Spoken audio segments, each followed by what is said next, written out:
মেয়েটি জীবনে প্রথমবার রাজপ্রাসাদের নির্বাচনী আসরে অংশ নিতে এসেছিল, কিন্তু সে কখনো ঠিকমতো সাজতে শেখেনি।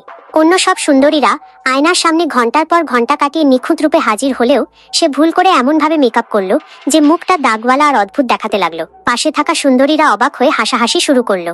একজন তো প্রকাশ্যেই বলে বসলো, ও যদি নির্বাচিত হয় আমি শপথ করে মাথা ন্যাড়া করব। এক এক করে সবাই সম্রাটের সামনে গেল, কিন্তু সম্রাটের মুখে কোনো বিশেষ ভাব দেখা গেল না, কারণ তার জন্মগত মুখ চিনতে না পারার সমস্যা ছিল। চমকপ্রদ সাজসজ্জা তার চোখে কোনো আলাদা ছাপ ফেলত না। শেষে যখন সেই অদ্ভুত সাজে মেয়েটি ভেতরে ঢুকলো, সম্রাট হঠাৎ থেমে গেলেন। এত কৃত্রিমতার মাঝে এই অদ্ভুত সরলতাই যেন আলাদা হয়ে উঠল। তিনি সামনে এসে তার মুখ দেখতে চাইলেন, কিন্তু মেয়েটি লজ্জায় মাথা নিচু করে রইল। অবশেষে সম্রাট নিজেই তার ওড়না সরিয়ে দিলেন। সেই বোকাশোকা নির্ভেজাল চেহারা দেখেই সম্রাটের চোখ জ্বলে উঠল। কোনো দ্বিধা না করে তিনি মেয়েটিকেই বেছে নিলেন এবং তাকে নিজের প্রাসাদে নিয়ে গেলেন। আর যারা তাকে নিয়ে হাসছিল তাদের মুখ